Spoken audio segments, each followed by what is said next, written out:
들리시나요? 새벽 3시 온 세상이 지친 잠에 빠져든 그때 바다의 한숨 소리가 들려요. 오늘은 어깨 위에 모든 짐, 내일인 청구서, 억눌린 비판들을 저 문 밖에 두고 오세요. 딱딱한 역사 수업을 들려주려는 게 아니라 아득한 과거의 따뜻한 포옹을 전하러 왔습니다. 눈을 감고 심호흡을 해보세요. 바람도 바다도 이름 없는 곳으로 함께 돌아가요. 깊은 시간의 어둠 속에서 국가나 국경이라는 개념조차 너무나 모호했던 그때 이 세상은 미완성된 창조의 초안일 뿐이었습니다. 드넓은 바다 한가운데 땅은 침묵 속에 잠들어 깨어나라는 부름을 기다리고 있었습니다. 안개가 자욱한 절벽 위에 서서 손조차 보이지 않고 차갑고 짭짤하며 순수한 바닷물이 피부에 닿는 감촉만을 느끼는 모습을 상상해 보세요. 그 시절 바람만이 유일한 건축가였습니다. 바람은 형체가 없었지만 수천 년의 인내심을 지닌 힘을 지니고 있었습니다. 차가운 북쪽에서 불어오는 바람은 별빛 먼지와 얼음과 눈의 숨결을 실어 나르며 잔잔한 물결에 부딪혀 최초의 파도를 만들어냈습니다. 그때의 바다는 지금처럼 깊고 푸르지 않았습니다. 마치 지치고 길을 잃었을 때의 우리 마음처럼 은혜색 빛이 감도는 광활하고 혼돈스러운 공간이었습니다. 하지만 그 혼돈 속에서 활기찬 생명이 싹트고 있었습니다. 파도는 끊임없이 해안에 부딪혔지만 타개하려는 것이 아니라 오히려 위로하려는 것이었습니다. 파도 하나하나가 속삭이는 듯했습니다. 인내심을 가져. 모든 것이 괜찮아질 거야. 이것이 이 땅이 우리에게 가르치는 첫 번째 교훈입니다. 위대한 것은 무엇이든 가장 작은 진동에서 시작된다는 것입니다. 당신 또한 지금 느끼는 상처나 공허함처럼 더 깊은 영혼을 빚어내는 첫 번째 파도일 뿐입니다. 햇빛이 닿지 않는 깊은 바닷속에서 따뜻한 해류가 움직이기 시작합니다. 그 해류는 춤추는 요정의 부드러운 비달 리본처럼 소용돌이치고 얽힙니다. 차가운 북풍과 따뜻한 남풍의 조화는 기적과 같은 균형을 이룹니다. 그것은 우리가 일과 삶, 고통과 행복 사이에서 추구하는 균형입니다. 손에 뻗어 물을 느껴보세요. 물은 단순한 물이 아닙니다. 그것은 기억입니다. 바다는 모든 것을 품고 있습니다. 수중 화산의 폭발, 빙산의 갈라짐, 그리고 모든 존재의 가장 깊은 욕망까지도 말입니다. 북적이는 도시 속에서 외로움을 느낄 때 당신의 혈관 속에는 여전히 바닷물의 짠 기운이 흐르고 있음을 기억하세요. 우리는 자연과 완전히 분리된 적이 없습니다. 단지 잠시 자연의 소리에 귀 기울이는 법을 잊었을 뿐입니다. 삶의 이 순간, 이 땅에는 인간의 흔적이 없습니다. 안개 속에서 외로운 갈매기 울음소리만이 메아리치고 대지의 북소리처럼 바위들이 부딪히는 깊고 울림 있는 소리만이 들립니다. 너무나 고요해서 자신의 심장 소리까지 들립니다. 이 고요함은 두려운 것이 아닙니다. 자기 성찰을 위한 필수적인 공간입니다. 한국에는 멀멍이라는 아름다운 표현이 있습니다. 고요히 물을 바라보는 것을 뜻하는 이 표현은 부정적인 생각들이 물결에 휩쓸려 사라지는 자연스러운 명상 상태를 의미합니다.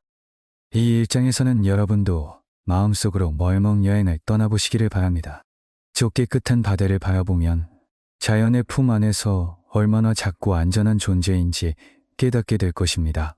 모든 것이 기다리고 있습니다. 산호초는 조용히 해저에서 미로를 만들어가고 있고 첫 물고기들은 해류에 적응하는 법을 배우고 있습니다. 그리고 훗날 활기찬 문화의 일부가 돼 이 섬은 진흙을 벗어던지고 햇살을 받으며 천천히 물 위로 떠오르고 있습니다. 이 모든 것이 하루아침에 혹은 1년에 걸쳐 형성된 것이 아닙니다. 수백만 년의 시간이 흘렀습니다. 그러니 왜 스스로를 재촉해야 할까요?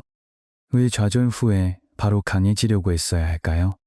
이 땅처럼 바람의 몸을 맡기고 파도의 몸을 맡기고 시간이 흘러가는 대로 내버려 두세요.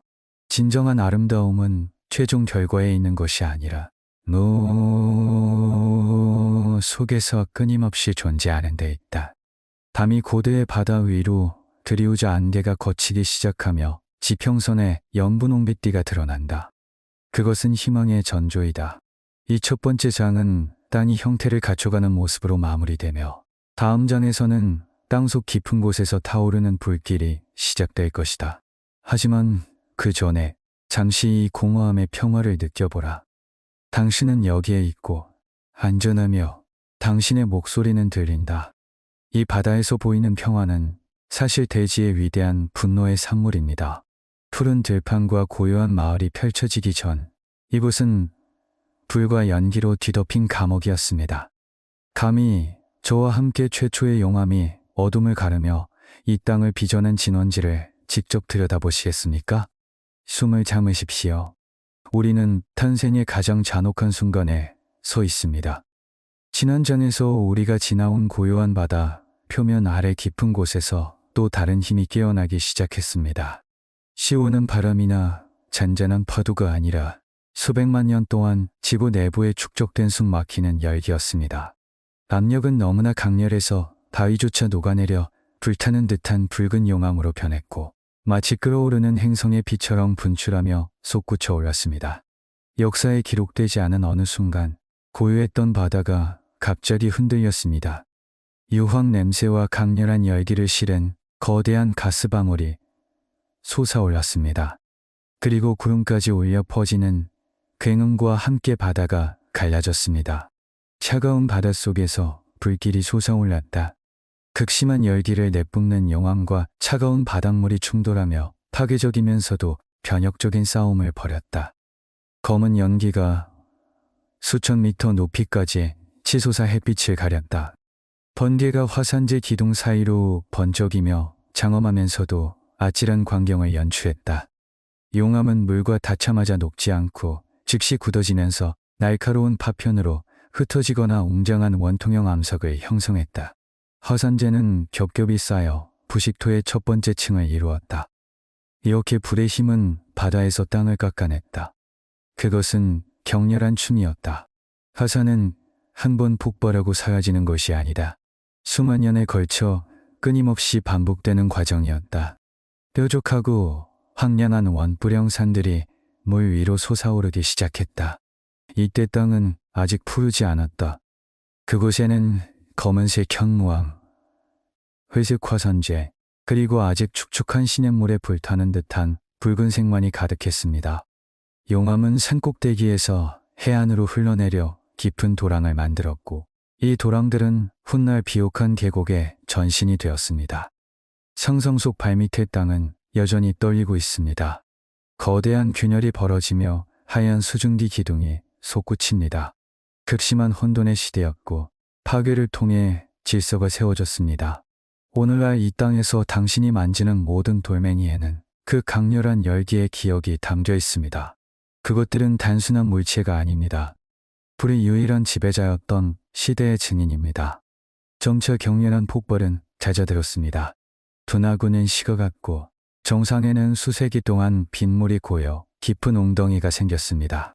단단한 암석은 최초의 산성비와 끊임없는 바람에 침식되기 시작했습니다. 풍화 작용으로 날카로운 바위는 고운 모래와 비옥한 현무암 토양으로 변모했습니다. 생명체는 아직 나타나지 않았지만 생명이 자랄 토양은 준비되어 있었습니다. 마지막 분출 이후 땅을 감싼 고요 속에서 차가운 불길에 움츠러든 바위들이 갈라지는 소리와 새롭게 생긴 틈새 사이로 불어오는 바람 소리만이 들릴 뿐이었다. 이제 땅은 원시적이고 거칠면서도 당당한 아름다움을 뽐내고 있었다. 불길의 시련을 견뎌내고 바다 한가운데서 그 존재를 확고히 드러낸 것이다.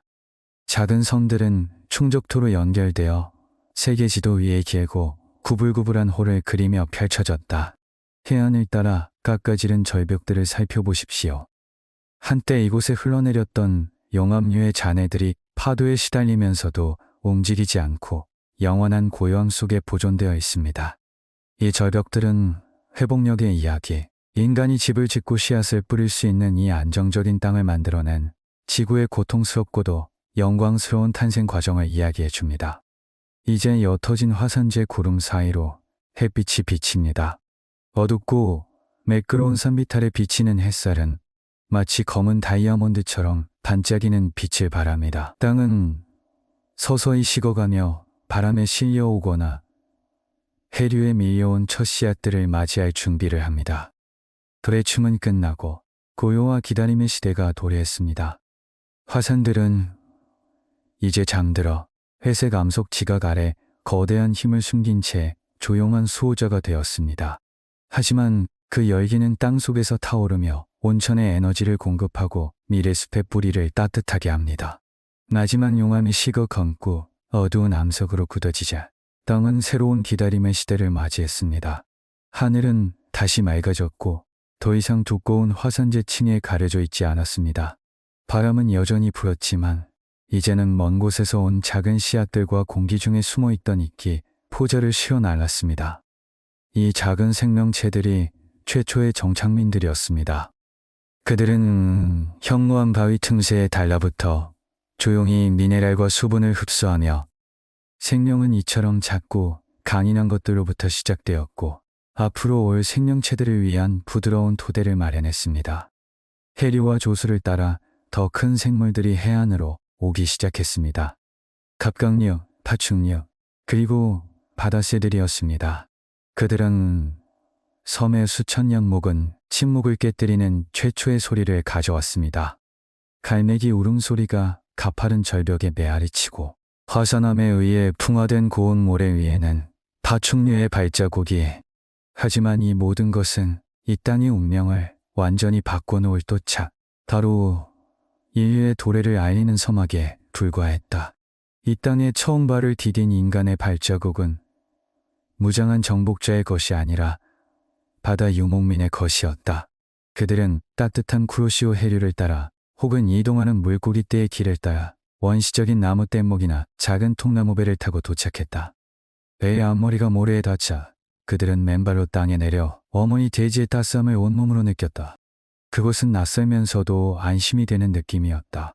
심장이 뛰고 온기가 느껴지는 땅, 차갑고 불확실한 광활한 바다와는 너무나도 다른 곳이었다.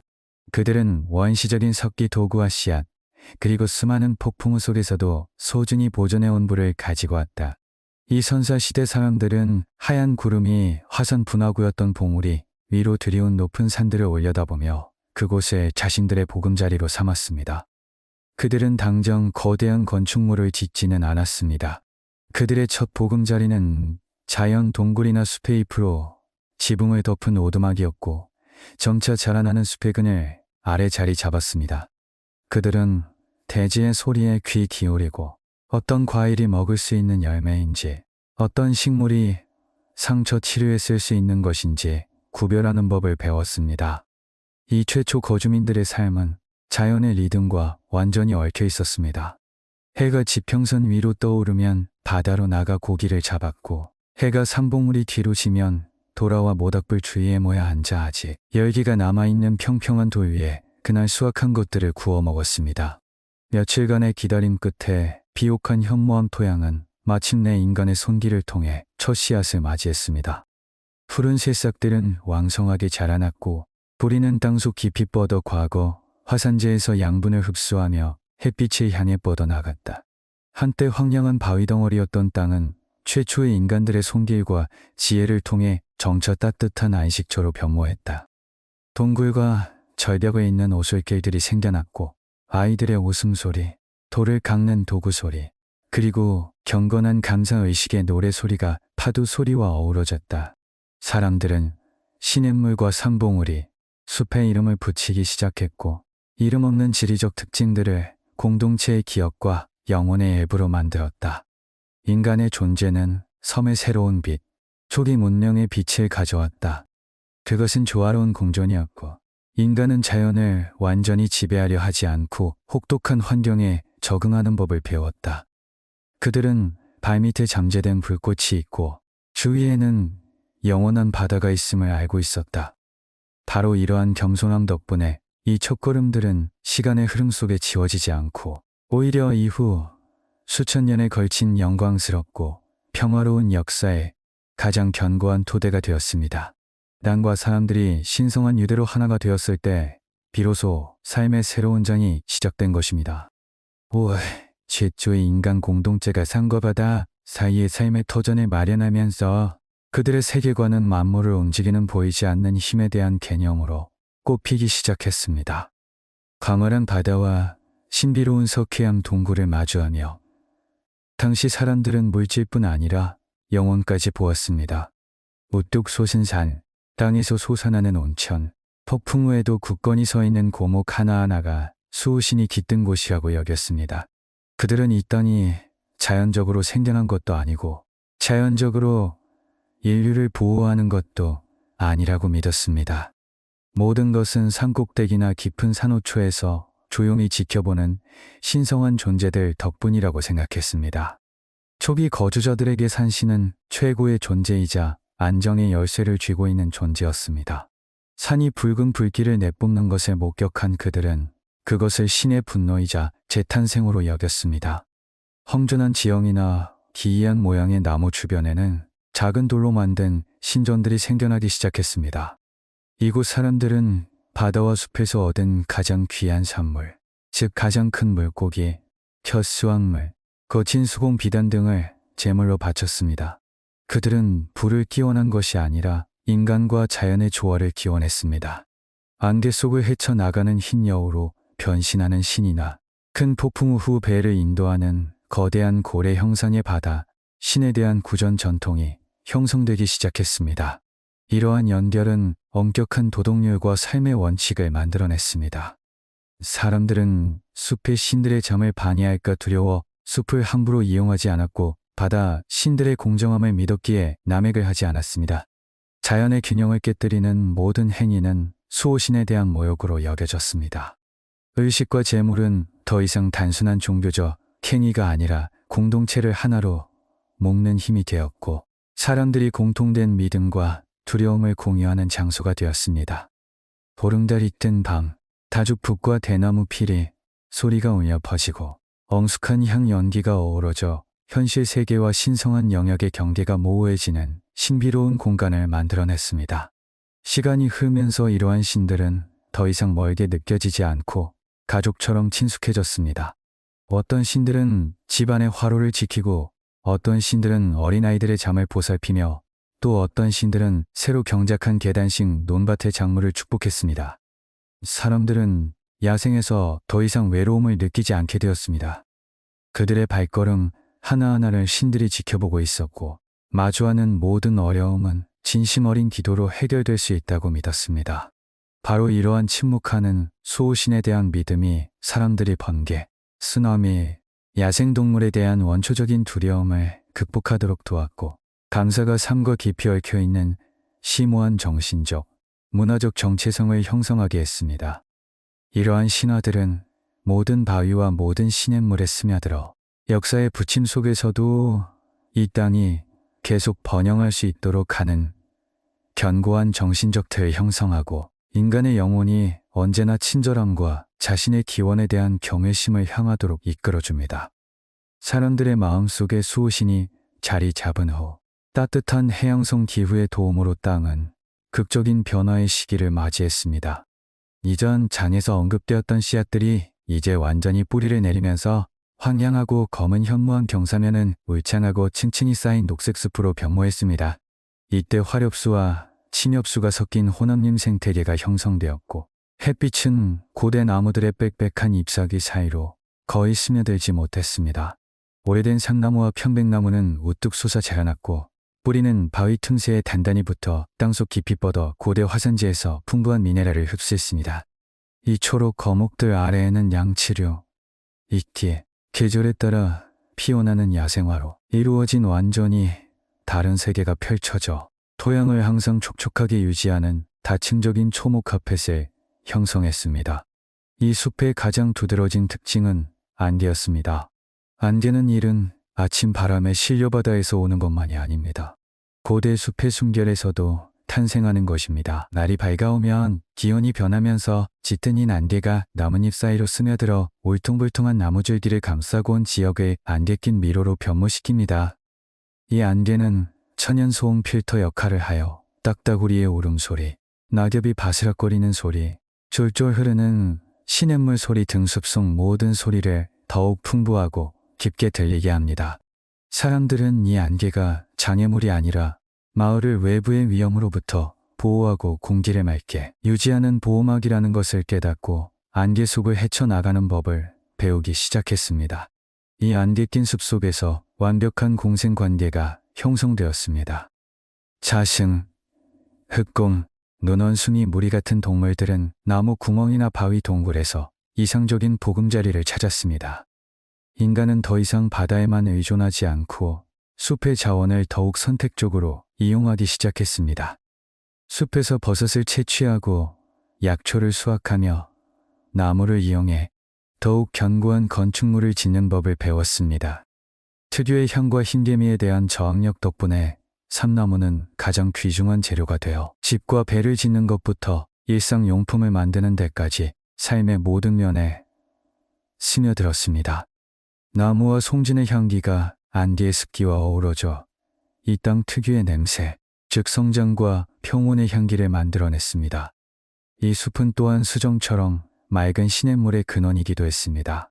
빽빽한 초목을 통과한 빗물은 지하 샘에 모여 암석층을 뚫고 스며들어 숲속 깊은 곳에서 은빛 폭포를 이루었습니다.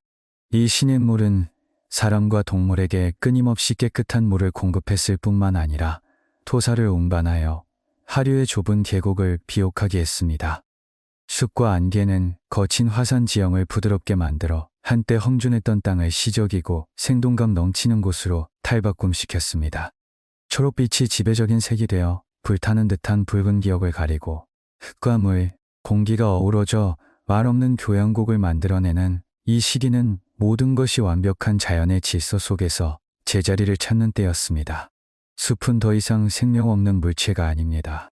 숲은 지구의 허파이자 지붕이며 이 땅의 불굴의 생명력을 가장 위대하게 이야기해주는 존재가 되었습니다.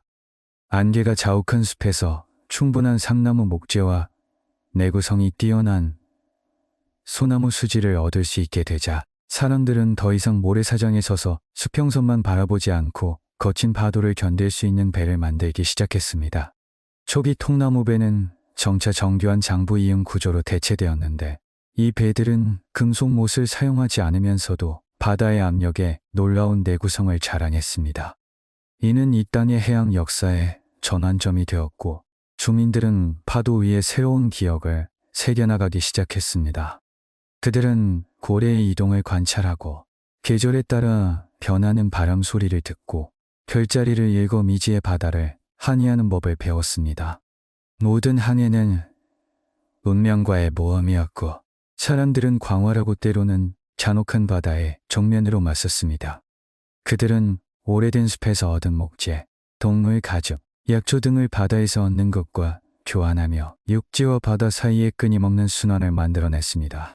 나무배에 부딪히는 파도 소리는 그 시대 어부와 상인들의 삶을 특징짓는 리듬을 만들어냈습니다. 그 배들에는 참치나 연어로 가득 찬 그물뿐 아니라 은빛 달빛 아래 표류하며 바닷물의 흐름을 이해하는 것이 생존의 열쇠였던 긴 밤들의 기억도 담겨 있었습니다. 그들은 바다가 생명을 쉬어나르는 따뜻한 해류와 북쪽에서 폭풍을 몰고 오는 차가운 해류, 숨겨진 길을 간직하고 있음을 깨달았습니다. 조선 기술과 항해술은 궁극적인 생존 비법으로 세대를 거쳐 전승되었습니다. 초기 항구는 민물과 바닷물이 섞이는 구불구불한 강어기에 형성되기 시작했고 이곳은 귀와 이야기가 만나는 지점이 되었습니다. 사람들은 안개 속에서만 보이는 먼 섬 이야기, 심해의 거대한 생물 이야기, 그리고 바다가 어떻게 인간의 의지를 현무암처럼 단단하게 단련시켰는지에 대한 이야기를 서로 나누었습니다. 이러한 바다로의 진출은 또한 강력한 문화적, 물질적 교류를 가져왔고 도자기 제작, 비단 직조, 심지어 이웃 문명의 신념에 이르기까지 새로운 기술을 전파했습니다. 배들은 단순히 물자만을 실어 나르지 않았습니다. 높은 산으로 둘러싸여 고립되었던 땅에 희망과 더 넓은 지평을 가져다 주었습니다. 그러나 바다는 결코 베풀지 않고 빼앗아 가기도 합니다. 해저에 가라앉은 난파선이나 떠나갔지만 돌아오지 못한 사람들은 바다의 아픈 기억으로 남았습니다. 사람들은 물의 신비에 대한 절대적인 존경심을 표현하기 위해 등불을 띄우는 해변, 의식을 행하기 시작했습니다. 이 땅의 역사는 바닷소금과 땅, 그리고 바다를 삶의 터전으로 삼은 사람들의 무한한 용기로 쓰여졌습니다. 그들은 고요한 섬을 파도가 몰아치는 한가운데서 활기차고 서로 연결된 중심지로 탈바꿈시켰습니다. 사람과 배, 그리고 바다의 연결은 바다의 자유와 땅의 굳건함이 해안 주민들의 순결 속에 공존하는 독특한 정체성을 만들어냈습니다. 항해를 떠났던 배들이 하나둘씩 돌아와 항구를 가득 채우고 안개 낀 숲은 마지막 초로 잎들을 떨구어 갈 무렵 이 땅은 한 해 중 가장 혹독한 시련, 바로 하얀 겨울의 도래를 준비했다. 북쪽에서 불어오는 차가운 기류는 작은 첫눈을 몰고 와 잠들어 있는 화산 봉우리와 원시적인 나무집들을 은빛 장막으로 순식간에 뒤덮었다. 그 순간 모든 것이 숨을 멈춘 듯했다. 바다는 더 이상 잔잔하게 파도치지 않고 검은 파도를 일으키며 거칠어졌고 고대의 숲은 새소리 하나 없이 고요해졌다.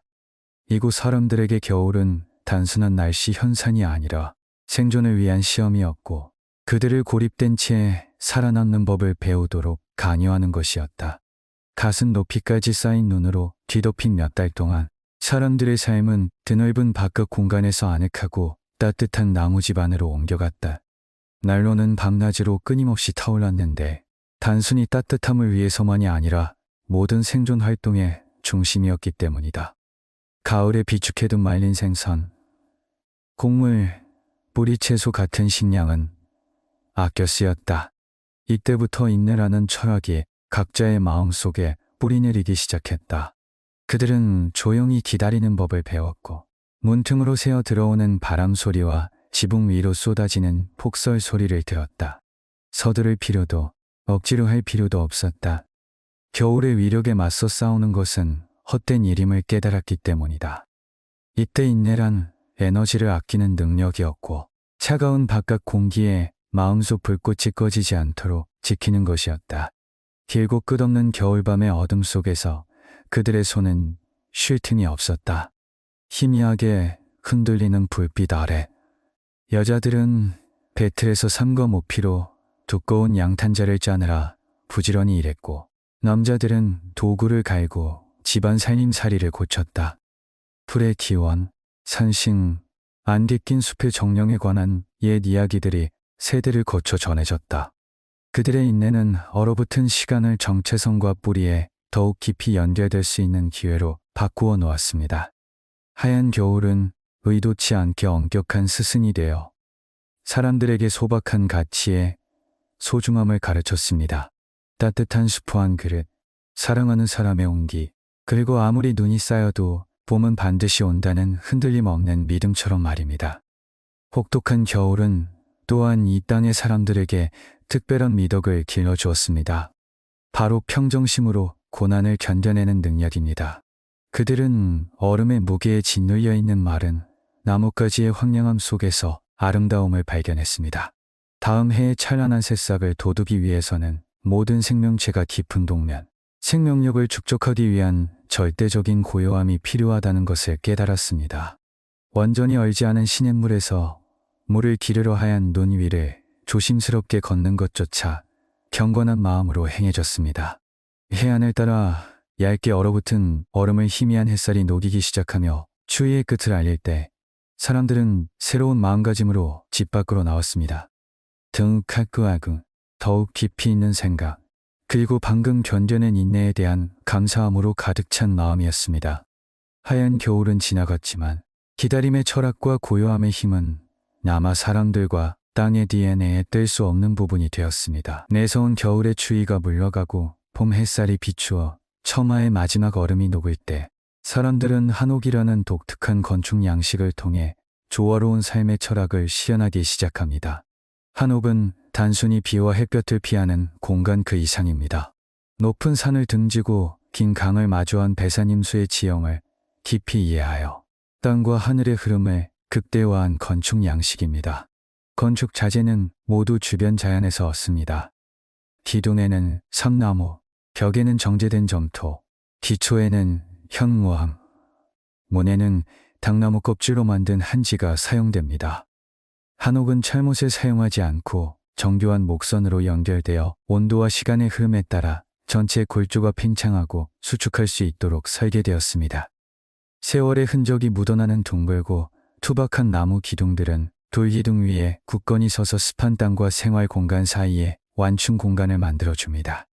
한옥에서 나무가 숨쉬는 듯한 느낌은 온돌 바닥 난방과 마루 나무 바닥을 통해 가장 잘 드러납니다. 추운 날에는 난로의 온기가 돌마루 바닥 아래로 전달되어 온몸을 따뜻하게 감싸주고, 여름에는 마루 바닥 위로 계곡에서 불어오는 시원한 바람이 들어와 완벽한 공기순환을 만들어냅니다. 한옥에 사는 사람들은 날씨 변화에 따라 나무가 바스락거리는 소리, 얇지만 튼튼한 종이 가림막 사이로 스치는 바람 소리, 은혜색 테라코타 기와 위로 떨어지는 빗소리에 귀 기울이는 법을 배워야 합니다. 창문은 단순히 빛을 들여오는 용도뿐 아니라 앞마당의 작은 정원이나 뒤편에 안개 낀 삼봉우리의 아름다움을 담아내는 자연액자 역할도 합니다. 한옥의 내부 공간은 매우 유연합니다. 종이 칸막이를 열어 사람과 자연을 연결하고 작은 자아와 광활한 우주의 경계를 허물 수 있습니다. 수천 년의 세월 동안 이 나무집들은 부엌에서 피어오르는 연기, 녹차향, 그리고 사람들의 온기를 머금어 마치 영혼을 가진 생명체처럼 변모해 왔습니다. 갈매기의 날개처럼 부드럽게 휘어진 지붕은 처마에서 뻗어 나와 여름철 소나기로부터 흙벽을 보호하는 동시에 겨울에는 햇살이 집 안으로 들어와 따뜻하게 해줍니다. 한옥의 존재는 자연 앞에서 인간의 겸손함을 보여주는 증거입니다. 사람들은 세상과 자신을 분리하기 위해 콘크리트 구조물을 짓는 것이 아니라 고대 숲과 조화롭게 숨쉬기 위해 나무로 된 공간을 만들어냅니다. 나무 기둥에 갈라진 틈 하나하나, 기와의 은은한 색깔 하나하나는 자연과 조화롭게 살아남는 건축물의 회복력을 이야기합니다. 밤이 되면 한지 창문에서 새어나오는 따뜻한 황금빛이 기와 지붕에 그림자를 드리워 고요하고 평화로운 풍경을 만들어냅니다. 이곳에서는 모든 근심을 잊고 진정한 안식처인 한옥의 잔잔한 리듬에 귀 기울일 수 있습니다. 한옥이 몸을 위한 평화로운 안식처가 되면서 사람들은 영혼을 정화하고 보양하는 방법을 찾기 시작했고, 안개 낀 산빛 아래서 자라는 녹차 새싹에서 그 해답을 발견했습니다. 이곳의 다도는 화려한 의식이 아니라 물과 차심을 매개로 한 자신과 타인과의 조용한 대화입니다. 베란다 옆방에는 흙과 화산재로 물든 소박한 도자기 찻잔 세트가 낮은 나무 탁자 위에 놓여 있습니다. 한지로 덮인 문 뒤에서는 일상의 소음, 바다를 항해하며 쌓은 근심, 혹독한 겨울의 걱정이 모두 사라집니다. 차를 우리는 과정은 마치 소나무 숲을 스치는 바람처럼 부드럽게 끓는 물소리를 듣는 것에서 시작됩니다. 산에서 솟아난 맑은 샘물이 찻주 전자에 흘러들어가면 이슬이 완전히 마르기 전 일은 아침에 딴 차잎의 섬세하고 은은한 쓴맛과 은은한 단맛이 서서히 피어오릅니다. 차와 나무 향이 가득한 분위기 속에서 모든 동작은 마치 역동적인 명상처럼 천천히 그리고 정확하게 이루어집니다. 사람들은 갈증을 해소하기 위해 차를 마시는 것이 아니라 한 모금 한 모금 마실 때마다 찾아오는 고요의 순간을 음미하기 위해 마십니다. 바로 이 고요의 순간 속에서 심리적 압박감, 외로움, 그리고 과거의 아픔이 누그러지고 해소됩니다. 차를 마시는 사람의 눈은 맑고 푸른 물 속에서 휘몰아치는 차잎을 따라가며 그 속에 비친 구름과 바위에 뿌리를 내리고 살아남은 식물의 강인함을 봅니다. 다도는 사람들에게 무상함을 받아들이도록 가르칩니다. 향기는 사라지고 찻잔은 비워지겠지만 그 순간 느끼는 평화는 삶의 폭풍을 헤쳐나갈 내면의 힘이 됩니다. 산 정상에서 석양을 바라보며 즐기는 애프터눈 티는 단순히 음료를 마시는 행위가 아니라 마음의 자유를 되찾고 진정한 자아의 가장 순수한 상태로 돌아가게 하는 의식입니다. 다도 문화의 인기는 사람들의 행동에 깊이 뿌리내린 평온한 생활 방식을 조성하는 데에도 기여했습니다. 사람들은 말하기보다 듣는 법을 배우고 작은 것에 감사하며 도자기 찻잔 표면처럼 고요한 마음을 간직하는 법을 배웁니다. 공동체 내 갈등은 때때로 찻산이 둘러앉아 피어오르는 차 향기가 갈등의 날카로운 모서리를 흐릿하게 만드는 가운데 해결되곤 합니다. 차는 위로가 필요한 영혼들을 연결하는 보이지 않는 실이 되어 한옥을 평화로운 안식처로 탈바꿈시킵니다. 수세기 동안 다도는 구원의 순간이자 길고 고된 여정 끝에 이 땅이 사람들에게 선사하는 자연 치유 요법으로서의 가치를 지켜왔습니다. 마지막 찻잔을 내려놓을 때 허전함이 아닌 고요한 에너지로 가득 차 다음 시간의 변화를 맞이할 준비가 된 듯한 기분을 느낍니다. 시간이 흐르면서 안개 낀 숲과 고요한 한옥의 땅은 산업화의 압력 아래 극적으로 변모하기 시작했습니다. 한때 나무배만 다니던 바다에 철골과 유리로 된 고층 건물들이 반사되어 눈부시면서도 낯선 새로운 지평선을 만들어냈습니다. 네온사인과 거대한 전자, 광고판의 불빛이 거리를 가득 채워 원래의 어둠을 몰아내고 별빛을 희미하게 만들었습니다. 사람들은 더 이상 조수나 계절의 리듬에 따라 움직이지 않고 전자시계의 빠른 속도와 밤낮으로 끊임없이 울리는 자동차 경적 소리에 휩쓸렸습니다. 도시는 전기와 소비로 움직이는 거대한 존재가 되었고 속도가 최우선이 되었으며 고풍스러운 다도의 고요한 순간들은 번영의 소음에 묻혀버린 듯했습니다.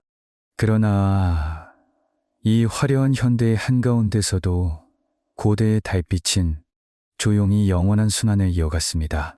밤이 되면 은빛 달빛이 고층 빌딩 사이로 스며들어 남아있는 한옥 마을의 회색 기와 지붕을 비추며 묘한 시각적 대비를 만들어냅니다. 도시는 인공적인 색채의 만화경처럼 화려하게 빛나지만 달빛은 단색에 차갑지만 진정한 빛을 선사하며 인간이 자연과 조화롭게 살았던 과거를 떠올리게 합니다.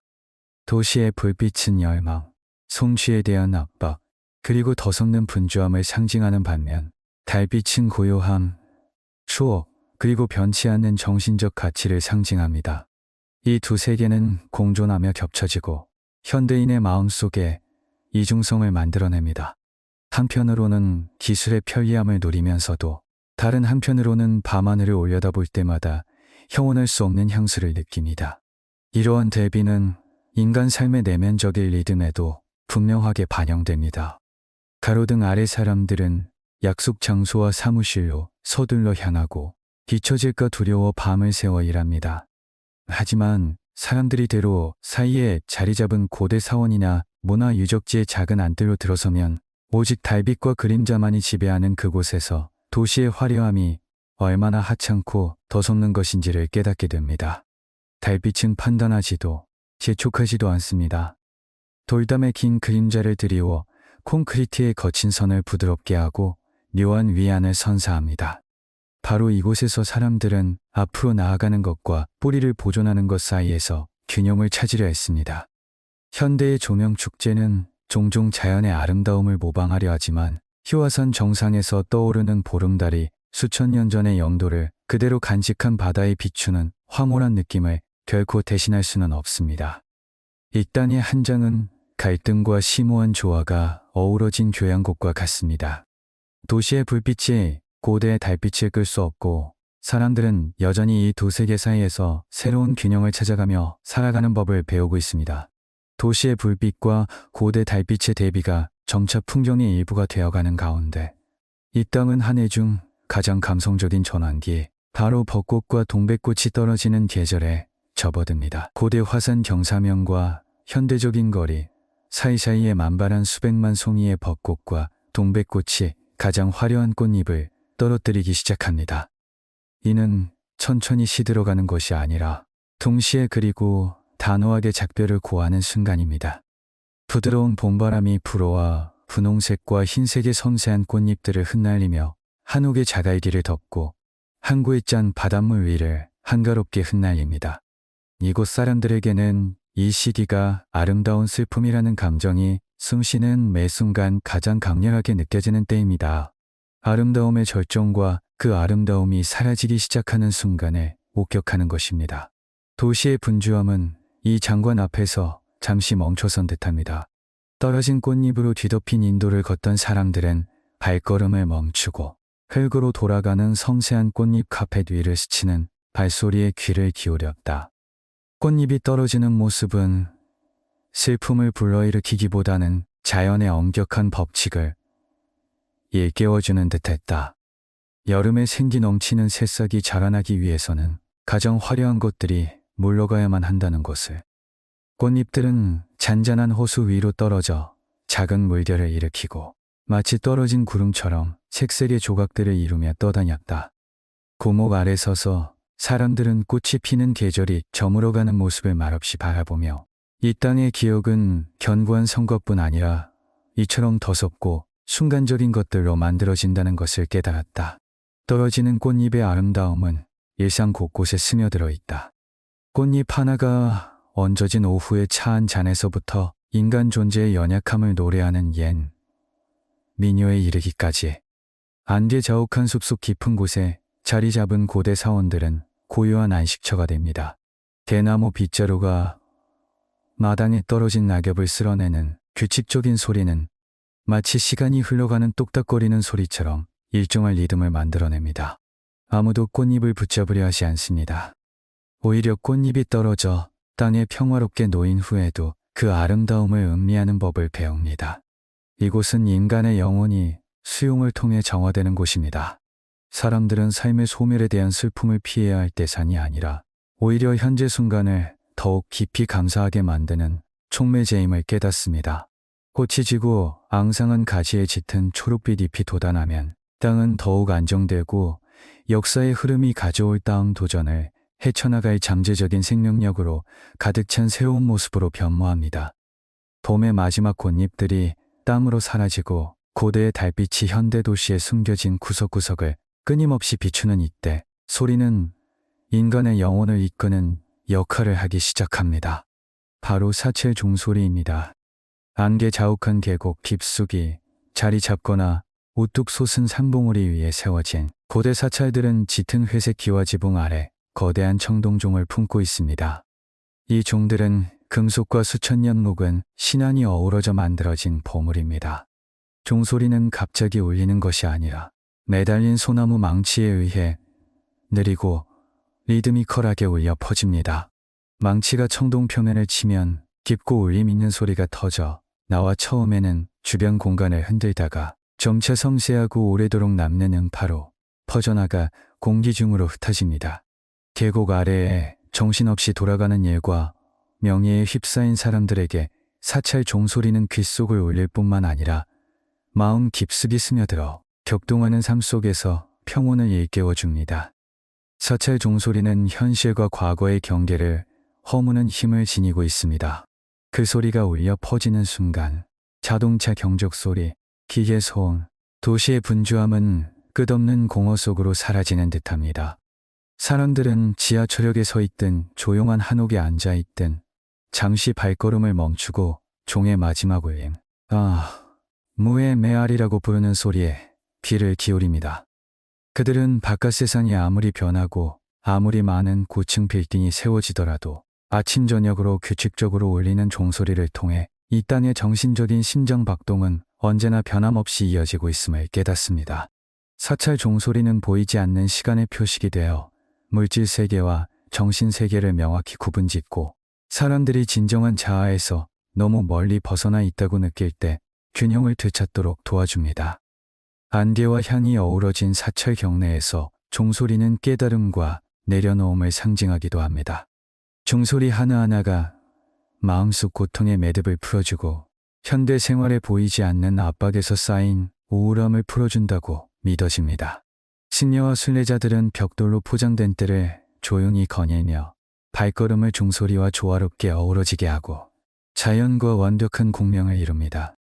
오래된 종 주변은 종종 돌 정원과 고목 소나무로 둘러싸여 있으며 바람조차 부드럽게 스며들어 모든 감각을 사로잡는 신성한 소리에 자리를 내어주는 듯합니다.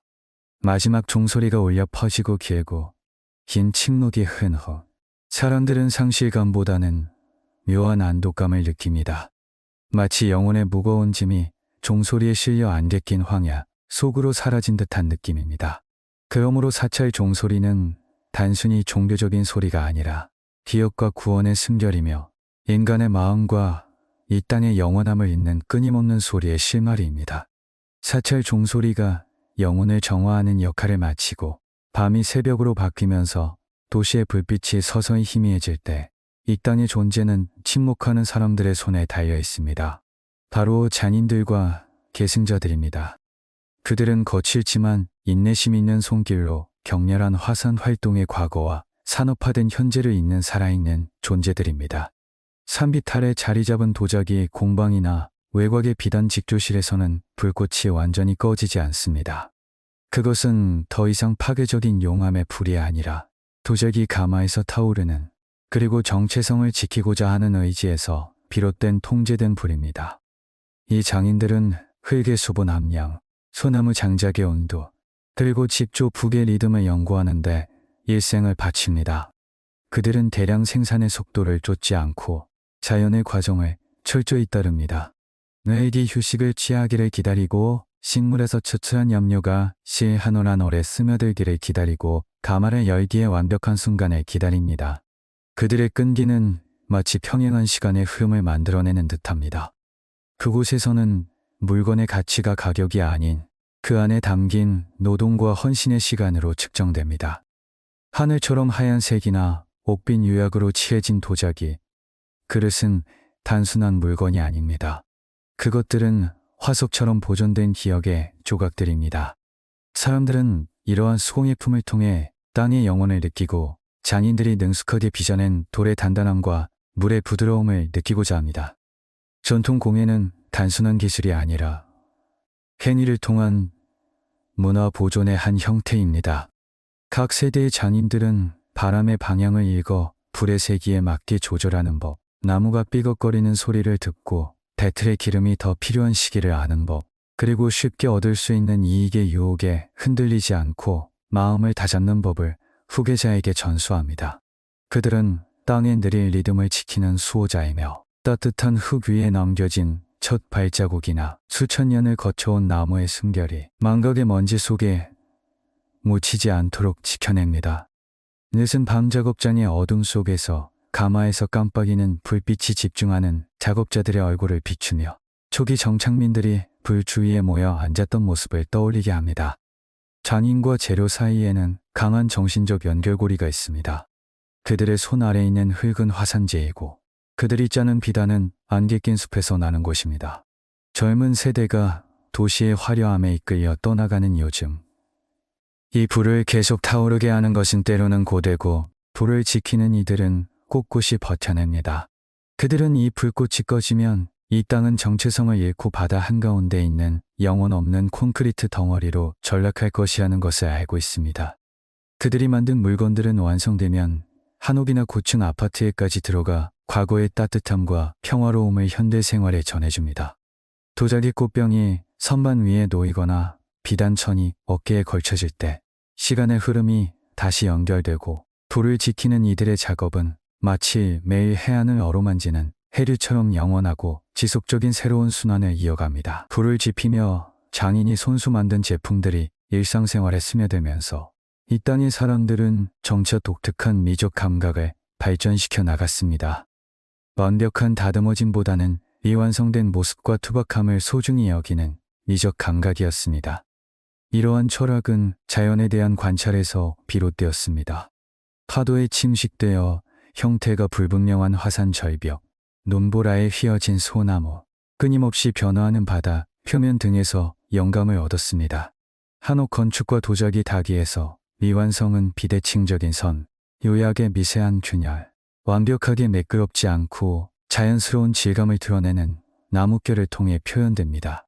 사람들은 지나치려 완벽한 물건은 정적이고 생명력이 없다고 믿었으며, 미완성은 시간의 흐름과 사용자의 영혼과의 교감을 위한 공간을 열어준다고 생각했습니다. 미완성의 아름다움은 사람들이 세상과 소통하는 방식 곳곳에 스며들어 있습니다. 약간 비대칭적인 도자기 그릇, 접착제 없이 쌓아 올린 돌담, 돌 사이사이에 잡초가 자라는 정원이, 모든 것이 진정한 예술 작품으로 여겨집니다.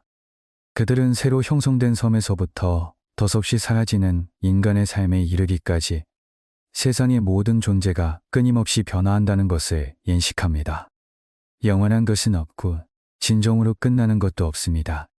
시간의 흐름에 따라 생긴 균열과 바랜 색채가 기억을 담고 있으며, 각 사물의 고유한 정체성을 부여합니다. 이 땅의 사람들은 시간의 흔적이나 사용으로 인한 손상을 숨기려 하지 않습니다. 오히려 그것들을 영광스러운 상처로 영원한 존재의 증거이자 사물과 사람 사이의 긴밀한 연결고리로 여깁니다. 이러한 관점은 삶에 대한 평온한 시각을 길러주며 사람들이 자신의 불완전함과 바깥 세상의 빠른 속도를 받아들이도록 돕습니다. 차갑고 완벽한 현대 도시의 고층 빌딩들 사이에서 미완성의 공간들은 시각적, 정신적 안식처가 됩니다. 사람들은 나무 탁자의 거친 표면을 만지거나 가마불에 의해 불규칙적으로 만들어진 색채의 도자기, 꽃병을 바라보며 위안을 찾습니다. 미완성된 것들의 예술은 조화가 절대적인 통제에서 오는 것이 아니라 자연의 자발성과 물질의 필연적인 소멸을 받아들일 때 온다는 것을 가르쳐줍니다. 물건이 깨지면 버리는 대신 금가루를 섞은 수지로 고쳐붙여 금이 간 부분을 찬란한 장식으로 탈바꿈시킵니다. 이는 깨짐으로부터의 재탄생을 상징합니다. 이 땅에 대한 이야기는 불완전함 속에서 온전함을 찾는 법을 배운 영혼들의 모습으로 마무리되며 시간의 흐름 속에서도 변치 않는 깊이 있는 문화를 만들어냅니다. 디지털 시대의 편리함이 절정에 달하면서 보이지 않는 균열이 생겨나 땅의 주민들의 삶 속으로 퍼져나가기 시작했습니다. 유리와 철골로 지어진 고층 건물들은 고대의 달빛을 가릴 뿐만 아니라 시끄러운 인파 속에 고립된 오아시스를 만들어냈습니다.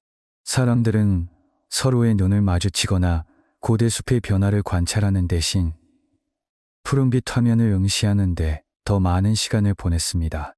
대지의 리듬, 숲의 순결, 심지어 인내라는 철학조차 문자 메시지의 먼지와 즉각적인 생산성의 압박 속에 묻혀 사치품이 되어버렸습니다.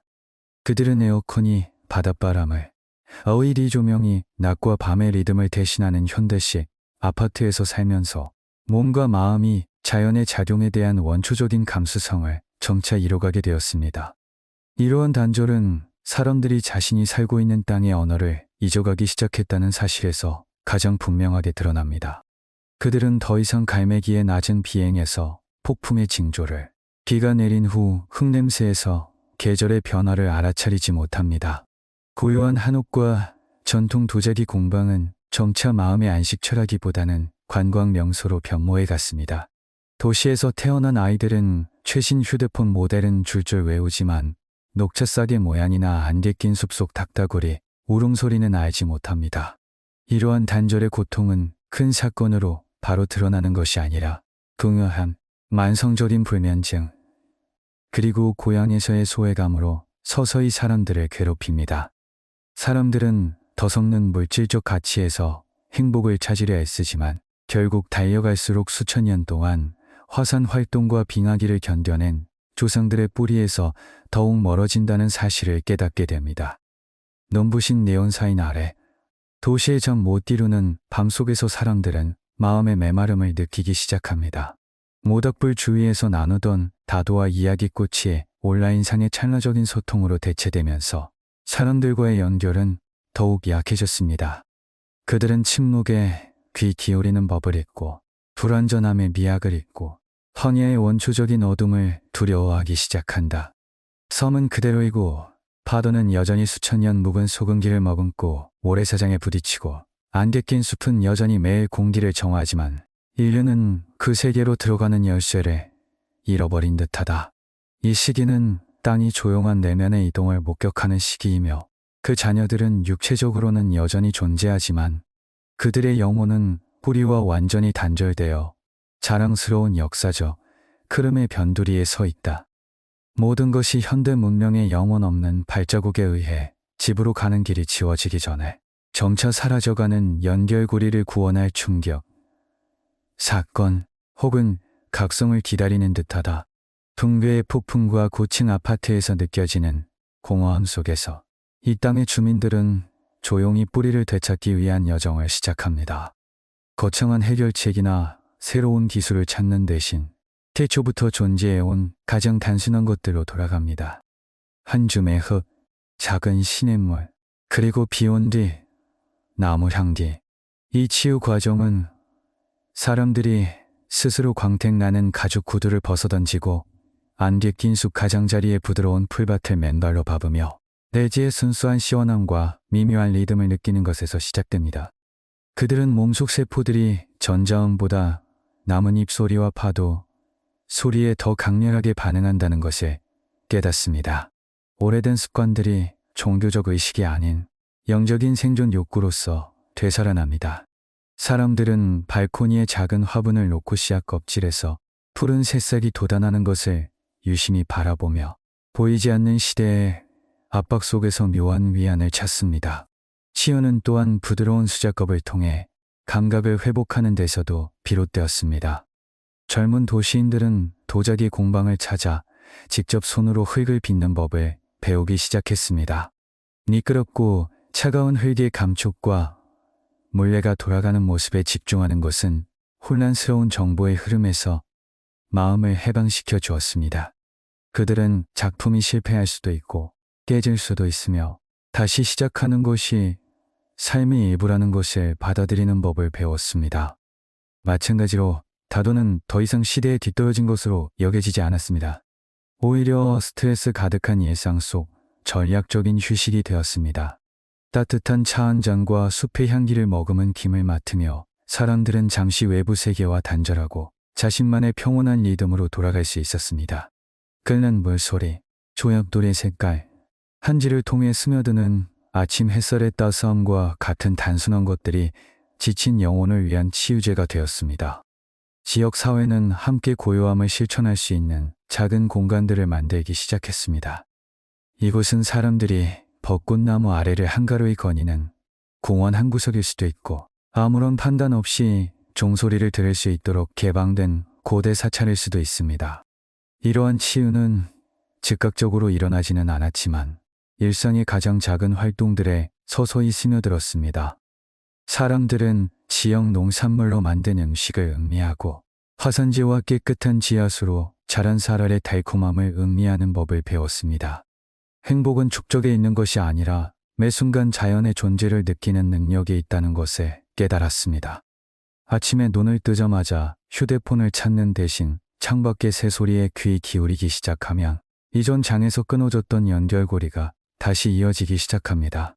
항상 그 자리에 있었지만 잊고 있었던 이러한 소소한 것들이 이제 영혼을 휩쓸려 가지 않도록 붙잡아주는 닻이 되어 집으로 가는 길은 결코 잃어버린 것이 아니라 겸손과 감사를 통해 재발견되기를 기다리고 있었음을 깨닫게 해줍니다. 단순한 치유 방법들이 삶에 스며들기 시작하면서 그 땅의 사람들은 도시의 불빛에 가려져 있던 진정한 자아를 재발견하기 위한 심오한 자기 성찰의 시기를 맞이했습니다. 이러한 여정은 외딴 곳에서 이루어진 것이 아니라 빠르게 돌아가는 삶 속에서 자기 자신과 마주하는 바로 그 순간들에 일어났습니다. 사람들은 직항, 업적, 전자 화면에 나타나는 숫자와 같은 것들에 얽매이지 않는 법을 배우기 시작했습니다. 붐비는 지하철역이나 환하게 불 밝혀진 사무실 복도에서 조용히 자신만의 공간을 유지하는 법을 아는 사람들이 나타났습니다. 그들은 현대 문명을 거부함으로써가 아니라 불을 지키는 사람들의 핵심 가치를 새로운 맥락에 적용함으로써 진정한 자아를 발견했습니다. 중요한 결정을 앞둔 애호가의 차분함이나 업무상의 난관에 부딪혔을 때의 차가운 겨울날의 인내심과 같은 가치들이 그러했습니다. 자아는 옛것과 새것이 조화롭게 어우러진 것으로 재정이 되었고 개인은 자신을 디지털 시대에 던져진 단절된 존재가 아니라 수천 년 역사의 연속체로 인식하게 되었습니다. 이러한 과정에서 한옥마을이나 안개 낀 숲과 같은 문화 공간은 단순한 관광지가 아닌 영혼의 재충전소가 됩니다. 사람들은 도시의 소음에 묻혀버린 진정한 마음의 소리를 듣기 위해 이러한 장소를 찾습니다. 한지의 불경을 쓰거나 창문으로 비치는 은은한 달빛을 조용히 바라보는 등 깊은 명상을 통해 내면을 성찰하기 시작합니다. 진정한 자아는 삶의 불완전함의 가치를 깨달을 때 비로소 발견됩니다. 더 이상 완벽함을 추구하려 애쓰지 않고 불완전함을 운명의 자연스러운 붓질로 받아들입니다. 이러한 자기 인식은 엄청난 내면의 힘을 가져다 주어 삶의 분주함 속에서도 흔들리지 않고 굳건히 설 수 있게 해줍니다. 사람들은 외부 세계와 내부 세계의 경계를 재정의하고 피상적인 교류보다 진정한 관계와 깊이 있는 경험을 우선시하게 됩니다.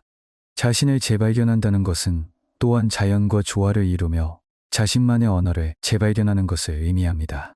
각자는 자연에서 얻은 교훈을 현대적인 삶에 접목시키면서 자신만의 이야기를 써내려가기 시작합니다.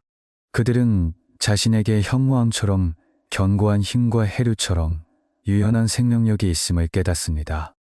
성취에 대한 압박은 점차 존재의 과정과 질에 대한 관심으로 대체됩니다. 사람들은 더 이상 고층 빌딩 숲속에서 길을 잃은 듯한 느낌을 받지 않습니다. 숨 쉬는 매 순간 고대 숲과 안개의 영혼을 품고 있음을 이해하기 때문입니다. 자아는 이제 조상의 기억으로 길러지고 새로운 시대의 도전 속에서 단련된 견고한 실체가 됩니다. 개인이 도시의 폭풍 한가운데서 평화를 찾을 때 바로 그때 새로운 세대의 탄생이 시작됩니다. 자신이 누구인지, 어디에서 왔는지, 그리고 시간의 영원한 흐름 속에서 무엇을 지켜야 하는지 아는 사람들 말입니다. 혼돈의 현실 속에서 자아가 점차 재발견되면서 조용한 각성의 물결이 퍼져나가 도시의 불빛을 쫓는 동안 무심코 입힌 상처들을 직면하도록 사람들을 이끈다. 한때 산업 폐기물이 방치되었던 안개 낀 숲 가장자리 혹은 부주의로 오염된 개울가에서 주민들은 말이 아닌 진심 어린 존재감을 통해 속죄의 행위를 시작한다. 그들은 대지의 리듬에 등을 돌리고 수천 년을 살아온 나무들의 순결을 외면하는 것이 자기 파괴 행위임을 깨닫는다. 해변 청소는 더 이상 단순한 운동이 아니라 사람들이 소비 문명의 파편들을 주워 조상들의 첫발자취였던 모래사장의 순수함을 되찾기 위한 조용한 참회의 의식이 된다. 오래된 소나무를 돌보는 모든 행위, 막힌 개울을 뚫으려는 모든 노력에는 진심 어린 후회의 무게가 담겨 있으며 이전 장에서 끊어졌던 신성한 유대를 다시 이어준다. 이 사과는 단순히 외부를 향한 것이 아니라 오랫동안 소홀히 여겨왔던 몸과 마음의 깊은 내면으로 향하는 것이기도 합니다. 사람들은 기계처럼 기능하도록 스스로를 몰아붙인 것에 미래에 대한 불안과 과거의 망령이 구원의 순간순간을 침범하도록 내버려둔 것에 대해 스스로에게 사과합니다. 그들은 실패와 불완전함, 그리고 자연스러운 흐름과 어긋난 순간들을 용서하는 법을 배우기 시작합니다. 이제 자기 치유는 감사하는 삶을 세우는 것에서 시작됩니다.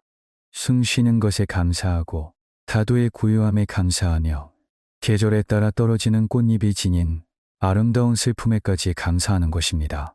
그들은 자신에게 친절한 것이 곧 땅에도 친절한 것임을 깨닫습니다. 사람과 섬은 본질적으로 하나이며 둘의 지역과 바다의 부드러운 포옹을 공유하고 있기 때문입니다. 현무암 땅에 떨어지는 눈물은 나약함의 표시가 아니라 단단한 껍질을 벗어던지고 공감과 사랑의 씨앗이 다시 싹을 틔울 수 있도록 하는 필수적인 정화 과정입니다. 부유한 한옥 공간에서 인공 조명에 대한 의존이 줄어들면서 점차 밝아지는 옛 달빛 아래 사과는 일상의 변화를 통해 구체화되었습니다. 사람들은 의식적으로 속도를 늦추고 영혼 없는 안내 방송 대신 메아리치는 사찰 종소리에 귀 기울이기 시작했습니다. 그들은 소비를 줄이고 미완성 공예품을 소중히 여기며 삶의 모든 면에서 시간의 불꽃을 보존하는 법을 배웠습니다. 인간과 자연의 관계는 더 이상 착취의 관계가 아니라 모든 나뭇가지와 풀잎을 동반자로 여기는 존중하는 공생관계로 바뀌었습니다. 이 땅의 새로운 장은 위대한 화해를 의미합니다. 길을 잃었던 아이들이 멈춰서서 되돌아보고 대자연의 한없는 자비 앞에 고개를 숙이는 법을 배웠기 때문입니다. 사과는 새로운 문을 열었고 상처는 아물기 시작하며 진심과 깊은 이해로 정화된 땅에 희망의 씨앗이 뿌려지기 시작했습니다. 진심 어린 사과가 이루어지고 자연과의 화해가 결실을 맺기 시작하면서 이 땅은 이전의 산업시대처럼 혼란스럽지 않고 찬란한 변화의 시대로 접어들었습니다. 터널 끝의 빛은 눈부신 네온 사인이 아니라 거대 화산 위로 떠오르는 해돋이처럼 따뜻하고 부드러운 빛이었고 견고한 토대 위에 뿌리내린 희망의 재탄생을 알리는 빛이었습니다. 사람들은 더 이상 불안에 떨며 미래를 바라보거나 극심한 후회 속에 과거를 되돌아보지 않았습니다. 그들은 새로운 삶의 모델을 만들어가기 시작했습니다. 고층 건물들은 토착식물로 뒤덮이고 한옥은 바닷바람과 햇빛으로부터 얻는 청정의 노지를 집 안에 녹여냈습니다. 이러한 재탄생은 근대성을 지워버린 것이 아니라 고대 숲과 안디의 정령을 콘크리트 건물 한가운데로 불어넣어 도시를 살아 숨쉬고 공존하는 유기체로 탈바꿈시켰습니다. 한때 잊혀졌던 수종처럼 맑은 시냇물은 다시 복원되어 가로수길을 따라 잔잔히 흐르며 발원지의 시원함을 모든 주민의 집 앞까지 가져다 줍니다. 젊은 세대의 눈빛에 희망이 다시 피어오르고 있습니다. 그들은 전통 공예로 돌아가지만 새롭고 창의적인 사고방식을 갖고 있습니다. 고대 기법으로 비단을 짜지만 현대적인 시대에 맞는 디자인을 만들어내고 평범한 흙으로 도자기를 굽지만 현대 미술의 숨결을 불어넣습니다. 끊어진 관계는 더 이상 존재하지 않고 변치 않는 이해의 실로 굳건히 연결됩니다. 다도는 이제 현대적인 사무실에서도 찾아볼 수 있으며 사람들이 어려움 속에서 균형을 찾는 의식으로 자리 잡았습니다. 사찰에서는 여전히 아침마다 종소리가 울리지만 더 이상 멀리 떨어진 세상의 부름이 아니라 고요함의 가치를 깨달은 공동체의 발걸음과 조화롭게 어우러지는 리듬입니다. 희망의 재탄생은 낙엽을 바라보는 방식에서도 엿볼 수 있습니다. 사람들은 더 이상 시들어가는 것을 슬퍼하지 않고 새로운, 더 푸른 시작을 위한 필수적인 준비 과정임을 알고 기뻐합니다. 한때 거친 화산지대였던 이 땅은 역사의 부침과 인간의 실수를 거쳐 이제 가장 완벽한 균형을 찾았습니다. 자연은 더 이상 정복의 대상이 아니라 지속 가능한 발전을 위한 영원한 에너지의 원천이 되어 우리를 이끌어줍니다. 안개 낀 산봉우리에서 희망의 빛이 번화한 한국까지 비추고 배들은 평화와 문화 보존의 메시지를 싣고 바다로 나아갑니다. 사람들은 도시의 불빛과 고대 달빛이 어우러진 평화로운 환경 속에서 살아가며 더 이상 서로 대립하는 것이 아니라 풍요로운 삶을 더욱 풍요롭게 하는 아름다운 요소로 여깁니다. 무관심의 어둠이 물러가면서 각자는 거대한 흐름의 일부가 되어 희망의 불꽃을 지켜나가고 미래 세대에 전할 책임을 느낍니다. 이 작은 새벽이 바다에 닿아 수백만 개의 은빛 보석처럼 반짝이는 모습으로 마무리됩니다. 모든 폭풍과 혼란 끝에 이 땅과 그 사람들은 영원한 재탄생의 새벽 속에서 진정한 고향을 찾았음을 알리는 신호입니다. 새로운 생명의 빛이 온 땅에 퍼져나가면서 창조와 파괴, 그리고 재생의 긴 여정 끝에 모든 것이 서서히 안식에 들어섭니다. 밤이 되면 더 이상 걱정이나 도시의 인공적인 불빛에 얽매이지 않고 깊고 고요한 정적만이 감돕니다. 숲이 우거지고 불필요한 인공 조명이 줄어들어 밤하늘은 수정처럼 맑고 깨끗해졌습니다. 한때 매연과 네온 사이에 가려져 있던 수많은 별들이 마치 신비로운 검은 비단 위에 뿌려진 은빛 소금처럼 찬란하게 빛납니다. 부드러운 바닷바람이 소나무 숲을 스치며 한옥 특유의 짭짤한 향과 흙냄새를 실어 나르며 긴 하루의 피로를 풀어주는 편안한 분위기를 자아냅니다. 집 안에서는 하루의 마지막 의식이 시작됩니다. 모든 것을 내려놓고 온전히 휴식을 취하는 것입니다. 온돌 바닥 난방에서 뿜어져 나오는 따뜻한 온기가 땅속 현무한 바닥을 타고 흘러내려 푹신한 방석에 기대어 쉬는 사람들의 몸을 따뜻하게 감싸줍니다. 인간의 호흡은 항구에 부드럽게 밀려오는 파도 소리와 정원의 나뭇잎 소리에 맞춰 규칙적으로 돌아간다. 더 이상 방해하는 문자 메시지 알림도 완벽함에 대한 불안도 없다. 오직 근원적인 잠을 갈망하는 순수한 존재만이 남을 뿐이다.